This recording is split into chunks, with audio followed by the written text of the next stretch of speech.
Taste daily.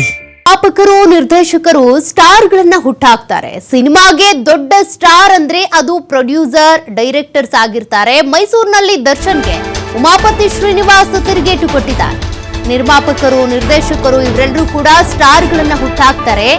ಸಿನಿಮಾಗೆ ದೊಡ್ಡ star ಅಂದ್ರೆ ಅದು ಪ್ರೊಡ್ಯೂಸರ್ ಹಾಗೂ ಡೈರೆಕ್ಟರ್ ಆಗಿರ್ತಾರೆ. ಮೈಸೂರಿನಲ್ಲಿ ದರ್ಶನ್ಗೆ ಉಮಾಪತಿ ಶ್ರೀನಿವಾಸ್ ಅವರು ತಿರುಗೇಟು ಕೊಟ್ಟಿದ್ದಾರೆ. ನಟ ದರ್ಶನ್ ಹೆಸರು ಬಳಸದೆ ಪರೋಕ್ಷವಾಗಿ ತಿರುಗೇಟು ಕೊಟ್ಟಿದ್ದಾರೆ. ಒಬ್ರು ಹೇಳಿದ್ರೂ ಕೂಡ ನಿರ್ಮಾಪಕರು ಇದ್ದರೆ ಸ್ಟಾರ್ ಆಗಲ್ಲ ಅಂತ.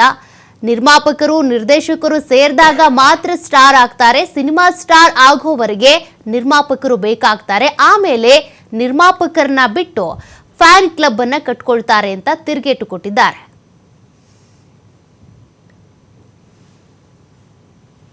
ಸ್ಟಾರ್ ಮಾಡೋವಂಥದ್ದು ಯಾರು ಅಂದರೆ ಮೊದಲನೇದಾಗಿ ನಿರ್ಮಾಪಕರು, ಆಮೇಲೆ ನಿರ್ದೇಶಕರು. ಅದಾದ ನಂತರ ಜನಗಳು ಸ್ಟಾರ್ ಮಾಡ್ತಾರೆ. ಎಲ್ಲದಕ್ಕಿಂತ ಮುಖ್ಯವಾಗಿ ದೊಡ್ಡ ಸ್ಟಾರ್ ಯಾರು ಒಂದು ಸಿನಿಮಾಕ್ಕೆ ಅಂದರೆ ಅದು ನಿರ್ಮಾಪಕರು, ನಿರ್ದೇಶಕರೇ ದೊಡ್ಡ ಸ್ಟಾರು. ಯಾಕೆಂದರೆ ಈಗಾಗಲೇ ನಾನು ಒಬ್ರಿಗೆ ಹೇಳಿದ್ದೆ, ಏನು ಯಾರೋ ಒಬ್ರು ಹೇಳಿದರು, ಒಂದು ನಿರ್ಮಾಪಕರು ಇದ್ದರೆ ಸ್ಟಾರ್ ಆಗಲ್ಲ, ಒಂದು ಸಿನಿಮಾ ಆಗ್ತದೆ ಅಂತೇಳಿ.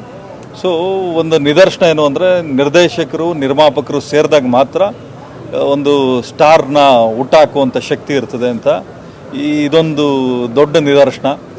ಸರಿ, ಈಗ ಏನಾಗ್ತದೆ ಅಂದರೆ ಸಿನಿಮಾ ಸ್ಟಾರ್ ಆದಮೇಲೆ ಅಂದಾತರು ಬೇಕಾದಷ್ಟು ಜನ ಆಗ್ಬಿಡ್ತಾರೆ. ಅಂದರೆ ನಿರ್ಮಾಪಕರು ಬಿಟ್ಟು ಈ ಒಂದಷ್ಟು ಫ್ಯಾನ್ ಕ್ಲಬ್ಗಳನ್ನ ಕಟ್ಕೊಂಡು ಒಂದಷ್ಟು ಕ್ಯಾಂಪೇನ್ಗಳಿಗೆ ಕರ್ಕೊಂಡೋಗಿ ಅನ್ನ ಹಾಕಿದ್ರೆ ಅವ್ರನ್ನ ಅಂದಾತರು ಅಂತಾರೆ. ಅದಲ್ಲ ಯಾಕಂದರೆ ಪ್ರತಿನಿತ್ಯ ಅನ್ನ ಕೊಡೋರು ಅಂದಾತ್ರೆ ಹೊರತು ವರ್ಷಕ್ಕೊಂದ್ಸಲಿ ಅನ್ನ ಹಾಕೋರು ಅಂದಾತ್ರೆ ಯಾವತ್ತೂ ಆಗಲ್ಲ. ಅದಕ್ಕೆ ಹೇಳ್ತಾರೆ, ಹಿರಿಯರು ಹೇಳ್ತಾರೆ, ವೇದ ಸುಳ್ಳಾದರೂ ಗಾದೆ ಸುಳ್ಳಾಗಲ್ಲ ಅಂತ. ಈ ಅರ್ಷತ್ಗಳು ನಂಬ್ಕೊಂಡು ವರ್ಷತ್ಗಳು ಕಳ್ಕೊಂಡ್ರು ಅಂತ ನಿದರ್ಶನ ನಿಮ್ಮ ಮುಂದೆನೇ ಇದೆ ಸರ್. ಈಗ ಖಂಡಿತವಾಗ್ಲೂ ಆಗ್ತದೆ ಸರ್. ನಾನು ಒಬ್ಬ ಮನುಷ್ಯ ಸ್ವಾರ್ಥಿ, ಒಬ್ಬ ಮನುಷ್ಯ ಅದೇನೋ ಹೇಳ್ತಾರೆ, ಸ್ವಾರ್ಥವಿಲ್ಲದ ಬದುಕು ಶವಕ್ಕೆ ಸಮ ಅಂತ. ಸೊ ಹಂಗಾಗಿ ಸ್ವಾರ್ಥ ಇರಲೇಬೇಕು. ನಾನು ಸ್ವಾರ್ಥವಾಗಿ ನಾನು ಅಪೇಕ್ಷೆ ಪಡ್ತೀನಿ. ನಮ್ಮಿಂದ ಏನಾದರೂ ಒಳ್ಳೇದಾದಾಗ ನಾವು ಹೇಳ್ತೀವೋ ಬಿಡ್ತೀವೋ ಅವ್ರು ಹೇಳಬೇಕು.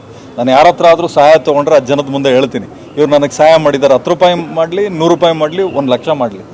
ಸೊ ಅವ್ರನ್ನ ಸಾಯೋವರೆಗೂ ಜನಗಳ ಮುಂದೆ ಕಾಲಿಗೆ ಬಿದ್ದು ನಾನು ನಮಸ್ಕಾರ ಮಾಡ್ಕೊಳ್ತೀನಿ. ಯಾಕೆ ಅಂದರೆ ಸಹಾಯ ತೊಗೊಂಡ ಮೇಲೆ ನಾವು ಮರೀಬಾರ್ದು. ಆ ಕೃತಜ್ಞತೆನ ಮರೆತರೆ ಮನುಷ್ಯ ಅದು ಜೀವನಕ್ಕೆ ಅರ್ಥನೇ ಇರಲ್ಲ ಅಂತ. ಸರ್, ನೆಕ್ಸ್ಟ್ ಪ್ರಾಜೆಕ್ಟು ಒಂದು 2 ಹೀರೋಗಳು ಫೈನಲ್ ಮಾಡ್ಕೊಂಡು ಈಗ ಬರೋ ವರ್ಷದಲ್ಲಿ ಒಂದು ಸಿನಿಮಾ ಅನೌನ್ಸ್ ಮಾಡ್ತೀವಿ.